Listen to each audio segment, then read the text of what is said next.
بسم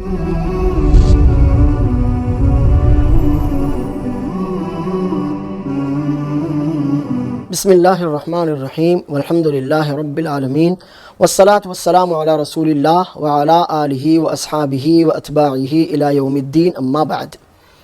محترم ناظرین، الحمدللہ عشرہ ذی الحجہ کے فضائل اور قربانی کے احکام و مسائل، اس سلسلے کے 8 دروس آپ سماعت فرما چکے ہیں۔ الحمدللہ کافی کچھ باتیں اللہ تعالیٰ کے فضل اور احسان سے ہم نے سیکھ لی ہیں۔ اب اس 9ویں درس میں آپ کے سامنے میں سب سے پہلا مسئلہ یہ ہے کہ رات میں قربانی کا کیا حکم ہے۔ دوسرا مسئلہ ہے قربانی کے ایام کتنے اور کون سے ہیں۔ تیسرا مسئلہ ہے کہ کیا حاملہ جانور کی قربانی کی جا سکتی ہے، اور اسے قربان کرنے کے بعد جو بچہ نکلے اس کا کیا حکم ہے۔ اور 5واں مسئلہ ہے گائے اور اونٹ میں کتنے حصے ہو سکتے ہیں۔ انشاءاللہ ان 5 مسائل پر آپ کے سامنے اللہ کی توفیق سے میں کچھ باتیں رکھنے کی کوشش کرتا ہوں۔ اللہ تعالیٰ مجھے اور آپ کو ان باتوں کو سمجھنے اور ان باتوں کے مطابق عمل کرنے کی بھی توفیق عطا فرمائے، آمین۔ ناظرین کرام، سب سے پہلا مسئلہ رات میں قربانی کو لے کر ہے۔ اللہ کے رسول صلی اللہ علیہ وسلم سے رات میں یا شام کے بعد قربانی کی ممانعت میں کوئی بھی حدیث ثابت نہیں ہے، گرچہ اس سلسلے میں بعض علماء نے اختلاف کیا ہے۔ کچھ لوگ یہ کہتے ہیں کہ رات میں قربانی نہیں کی جا سکتی، کچھ لوگوں نے مکروہ قرار دیا اور کچھ لوگوں نے اسے بالکل جائز قرار دیا ہے۔ حدیث جو رسول اللہ صلی اللہ علیہ وسلم سے بیان کی جاتی ہے، ہم نے بتایا وہ ثابت نہیں ہے، وہ ضعیف روایت ہے، ناقابل استدلال اور ناقابل عمل ہے۔ اب رات میں قربانی کو لے کر جب رسول اللہ صلی اللہ علیہ وسلم سے کسی طرح کی کوئی ممانعت ثابت نہیں، تو اب جب ممانعت ثابت نہیں ہے تو حلت اپنی رخصت کے ساتھ پورے وقت کے لیے باقی رہے گی، اور وہ یہ ہے کہ کل ایام التشریق ذبح، عید الاضحیٰ کا دن جیسے ذبح کا دن ہے، قربانی کا دن ہے، ایسے ایام التشریق، اور جب یوم کہا جاتا ہے تو اس میں رات بھی داخل ہوتی ہے۔ یوم النحر جب کہا جائے تو رات کے بعد دن آتا ہے، اور اس کے بعد ہی اگلی رات جو شروع ہوتی ہے وہ ایام تشریق کی پہلی رات ہوتی ہے۔ جب یہ کہا جائے کہ یہ تمام ایام قربانی کے ایام ہیں، اب اگر اللہ کے رسول صلی اللہ علیہ وسلم یہ فرماتے کہ نہیں، صرف نہار دن کے وقت میں قربانی کی جا سکتی ہے، تو بات سمجھ میں آتی کہ ٹھیک ہے، دن کے وقت میں ہم قربانی کر سکتے ہیں، رات میں نہیں۔ لیکن رسول اللہ صلی اللہ علیہ وسلم سے ضمن میں کوئی بھی روایت ثابت نہیں ہے۔ چنانچہ اب یہ بات سمجھ میں آئی کہ جس طرح سے دن میں قربانی کرنا جائز ہے، اسی طرح سے رات میں بھی قربانی کرنا جائز ہے۔ خاص طور پر حج کے موقع پر حجاج کو تو اس کی شدید ضرورت ہوتی ہے، کیونکہ الحمدللہ لاکھوں حجاج ہوتے ہیں، اور سب ایک قربانی کرنا سب کے لیے، خاص طور پر وہ حجاج جو حج قران یا حج تمتع کر رہے ہیں، ان کے لیے قربانی کرنا ضروری ہوتا ہے۔ اب اگر ہم یہ کہیں کہ صرف دن میں قربانی کر سکتے ہیں تو یہ مسئلہ بہت زیادہ تکلیف دہ ہو جائے گا، تو اس لیے جیسے دن میں قربانی کی جا سکتی ہے ایسے ہی رات میں بھی قربانی کی جا سکتی ہے۔ اور اگر حجاج رات میں قربانی کر سکتے ہیں تو الحمدللہ ہمارے لیے بھی دروازہ کھلا ہے، ہم جیسے دن میں قربانی کر سکتے ہیں، اللہ عز و جل کا تقرب حاصل کر سکتے ہیں، ایسے ہی رات میں قربانی بھی کی جا سکتی ہے۔ اور رات میں قربانی کرنے سے منع کرنے کی جو وجہ سمجھ میں آتی ہے وہ بس اتنی ہے کہ فقیروں مسکینوں کا حق نہ مارا جائے۔ ایک بندہ بخیل ہو اور وہ یہ سوچے کہ اگر میں دن میں قربانی کروں گا تو لوگوں کو پتہ چل جائے گا، رشتہ داروں کو دینا پڑے گا، بہت سے فقیر مسکین آ جائیں گے، ان کو دینا پڑے گا، لہٰذا میں چپ چاپ سے رات میں قربانی کر لوں گا تاکہ کسی کو پتہ نہ چلے۔ اس وجہ سے ہم یہ کہہ سکتے ہیں کہ پھر آپ اس سے کہیں کہ وہ رات میں قربانی نہ کرے، رشتہ داروں کا بھی حق رکھے اور یتیموں فقیروں مسکینوں کا بھی وہ حق رکھے۔ اور اس سلسلے میں اسے سورہ قلم 29 پارے میں اللہ تعالیٰ کا ذکر کیا ہوا اصحاب الجنہ یعنی باغ والوں کا واقعہ سنا دینا چاہیے کہ ایک شخص تھا، نیک انسان تھا، اللہ عز و جل نے اسے باغات سے نوازا تھا، جب بھی فصل آتی پھل آتے تو وہ اپنے رشتہ داروں اور مسکین سب میں تقسیم کرتا تھا۔ اس کی وفات کے بعد اس کے بچوں نے سوچا کس طرح تقسیم کرنے سے تو سب مال ختم ہو جائے گا، چنانچہ ہم یہ کرتے ہیں کہ راتوں رات اپنی فصل کاٹ لیں گے، پھل توڑ لیں گے تاکہ کسی مسکین کو پتہ نہ چلے اور ہمیں کسی کو دینے کی ضرورت نہ رہے۔ لیکن پھر اللہ عز و جل نے انہیں سزا میں مبتلا کیا۔ اللہ فرماتا ہے فطاف علیہا طائف من ربک وہم نائمون فاصبحت کالصریم، رات میں جبکہ وہ سوئے ہوئے تھے اللہ کی طرف سے ایک چکر لگانے والے نے اس کھیتی پر چکر لگایا اور پھر وہ کھیت ایسا ہو گیا جیسے کہ اسے کاٹا جا چکا ہو، وہ باغ ایسا ہو گیا جیسے کہ وہاں کبھی پھل ہی نہ رہے ہوں۔ تو جو لوگ رات میں اس وجہ سے قربانی کرتے ہیں انہیں منع کیا جائے کہ آپ اگر یتیموں فقیروں کا حق دینے سے رکنا چاہتے ہیں تو بہتر ہے کہ آپ ایسا نہ کریں، بلکہ آپ انہیں بھی حق دیں۔ چنانچہ معلوم ہوا کہ دن ہو یا رات قربانی کرنا جائز ہے، جب کہ آپ ان 4 دنوں میں ہو۔ اللہ کے رسول صلی اللہ علیہ وسلم نے رات میں قربانی کرنے کی ممانعت نہیں فرمائی ہے، اور جو لوگ کنجوسی اور بخیلی کی وجہ سے ایسا کریں آپ انہیں کنجوسی اور بخیلی سے منع کریں، انہیں تاکید کریں کہ وہ اپنے رشتہ داروں اور یتیموں کا مسکینوں کا حق نہ بھولیں، لیکن آپ انہیں رات میں قربانی کرنے سے منع نہیں کر سکتے۔ دوسرا مسئلہ ہے قربانی کے ایام کتنے ہیں۔ اس مسئلے میں بھی علماء کے درمیان اختلاف پایا جاتا ہے۔ کچھ علماء کہتے ہیں کہ یوم النحر اور اس کے بعد 11 اور 12ویں تاریخ یعنی 2 دن، تو اس طرح یوم النحر کے بعد 2 دن، کل ملا کر 3 دن ہوئے جن میں قربانی کی جا سکتی ہے۔ اکثر علماء کا یہ کہنا ہے کہ اللہ کے رسول صلی اللہ علیہ وسلم نے فرمایا کل ایام تشریق ذبح، تمام ایام تشریق قربانی کے ذبح کرنے کے دن ہیں، اور ایام تشریق 2 تو ہیں نہیں، ایام تشریق 3 ہیں، 11، 12 اور 13۔ 10 تاریخ کو یوم النحر ہے اور اس کے بعد کے 3 دن 11، 12 اور 13 یہ تاریخیں ایام تشریق کے دن انہیں کہا جاتا ہے۔ اور جب اللہ کے رسول صلی اللہ علیہ وسلم نے فرمایا کہ ایام التشریق کے ایام یہ دن ذبح کے دن ہیں، تو پھر اب ہمارے لیے بھی اس رخصت سے فائدہ اٹھانا بہتر ہوتا ہے۔ وہ روایت عبداللہ بن عمر رضی اللہ عنہما کا اپنا اثر ہے کہ وہ کہتے ہیں قربانی کے 3 دن ہیں، عید الاضحیٰ کا دن، یوم النحر اور اس کے بعد 2 دن۔ لیکن جب اللہ کے رسول صلی اللہ علیہ وسلم سے صراحت کے ساتھ یہ ملتا ہے ایام التشریق ذبح، کہ ایام تشریق قربانی کے دن ہیں، اور پھر آپ یہ بھی تو سوچئے کہ حجاج جو مینا میں موجود ہوتے ہیں، حج تمتع یا قران کر رہے ہوتے ہیں، ان میں سے بہت سے حجاج چوتھے دن قربانی کرتے ہیں۔ جب حجاج چوتھے دن قربانی کر سکتے ہیں تو عام لوگوں کے لیے بھی قربانی کے وہی ایام ہیں، وہی اوقات ہیں، لہٰذا اس کو الگ الگ نہیں کیا جا سکتا۔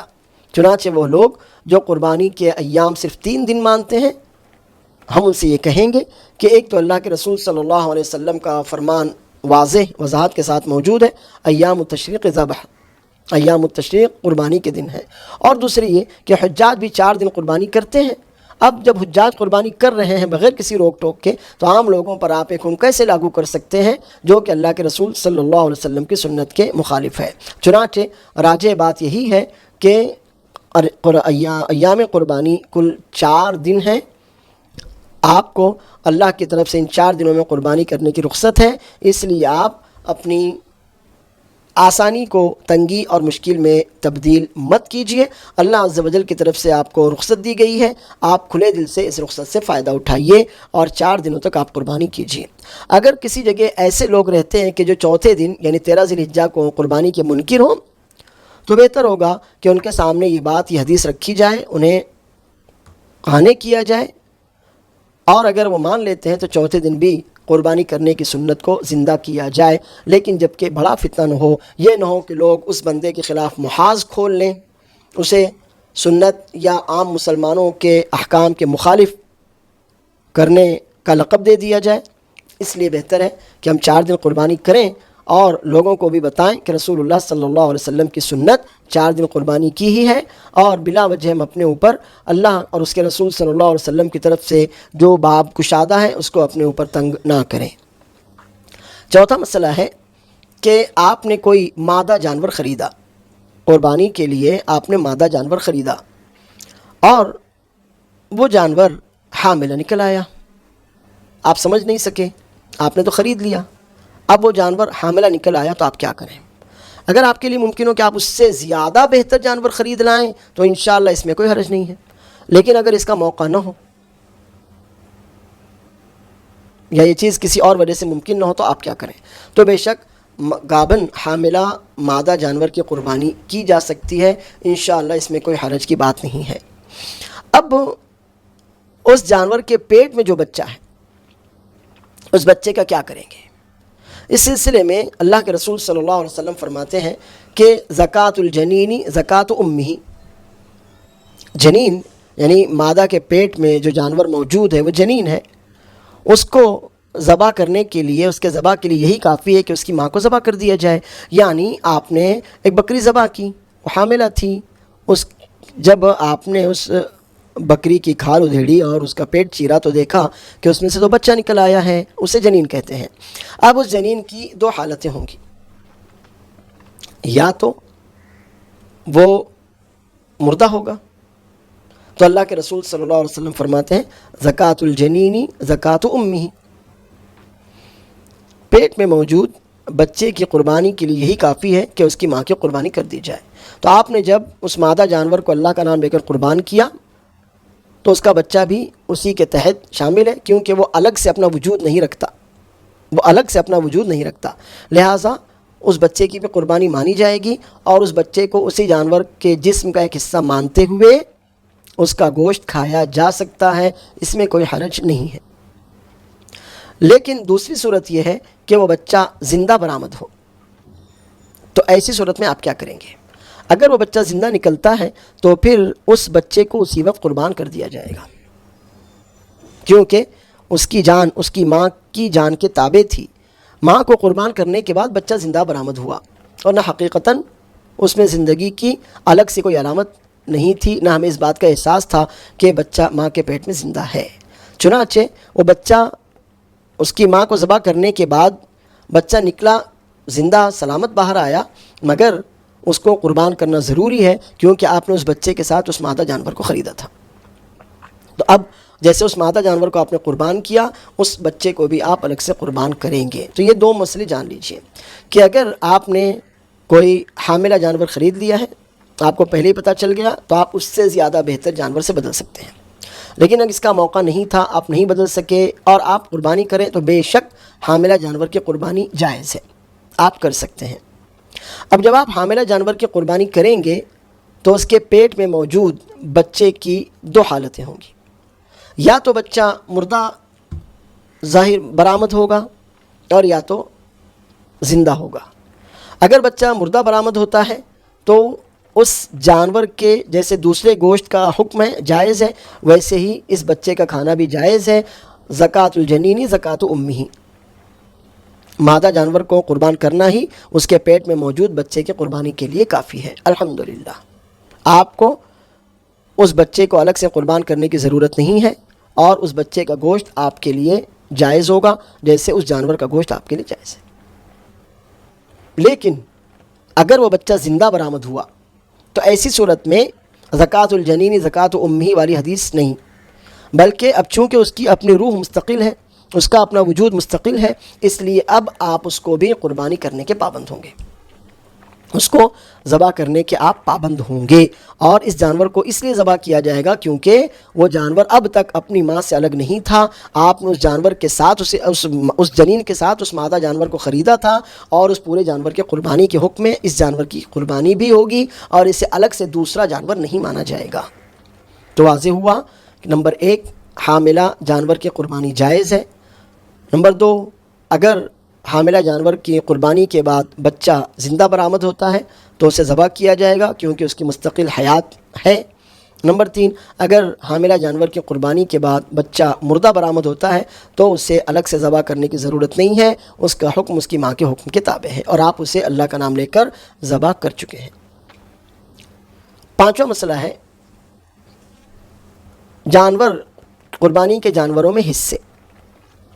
تو یہ جان لیجئے کہ ایک جانور ایک گھر والوں کی طرف سے کافی ہوتا ہے۔ ابو ایوب انصاری رضی اللہ عنہ فرماتے ہیں کان الرجل منا یذبح عنہ وعن اہل بیتہ شاطن، کہ پہلے تو ہم لوگوں کا یہ حال تھا کہ ہم لوگ اپنی اور اپنے گھر والوں کی طرف سے ایک ہی بکری یعنی ایک جانور ذبح کرتے تھے۔ رسول اللہ صلی اللہ علیہ وسلم نے کبھی 2 مینڈھے بھی ذبح کیے ہیں، تو اس میں کوئی حرج نہیں ہے، ایک جانور پورے گھر والوں کی طرف سے کافی ہو جاتا ہے، اس پر علماء کا اتفاق ہے۔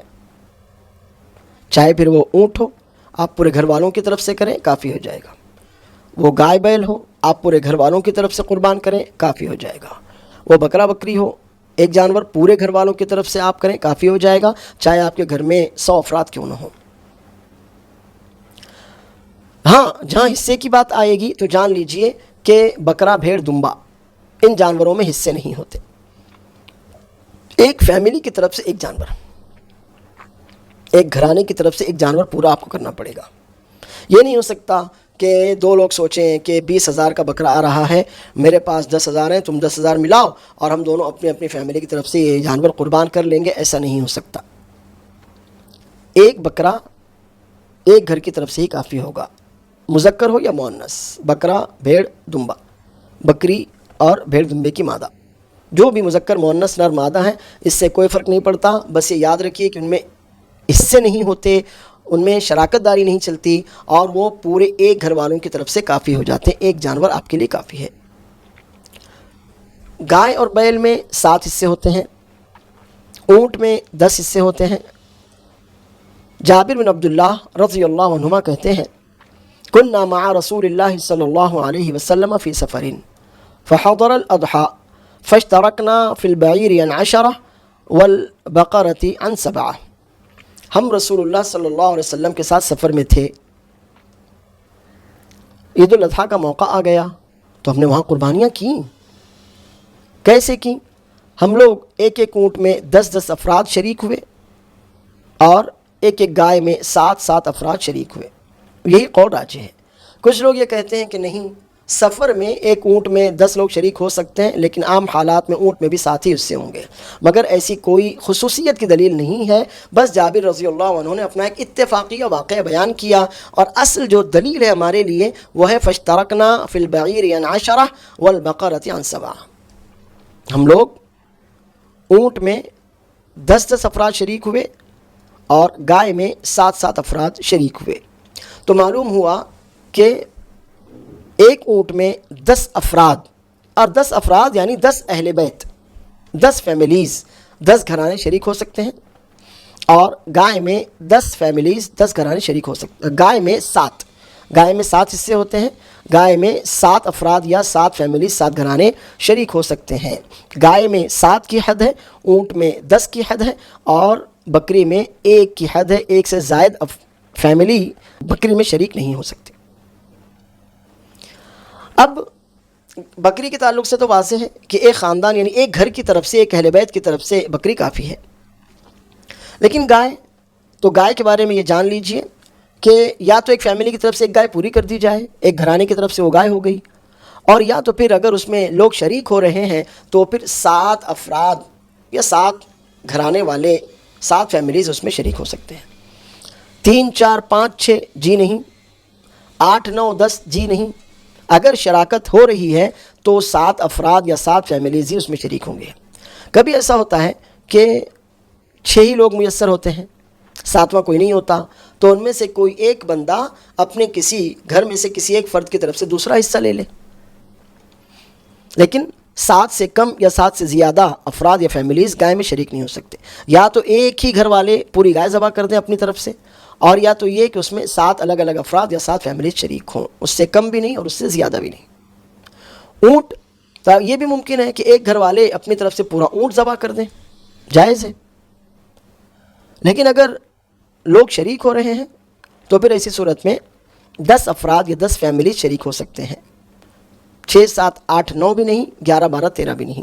یا تو 10 افراد شریک ہوں، اور 10 افراد یعنی ان کے اور اپنے گھر والوں کی طرف سے ایک ایک حصہ ہو جائے گا. تو 10 افراد 10 فیملیز شریک ہوں، اور یا تو کوئی ایک بندہ پورا اپنی طرف سے مکمل اونٹ ذبح کر دے.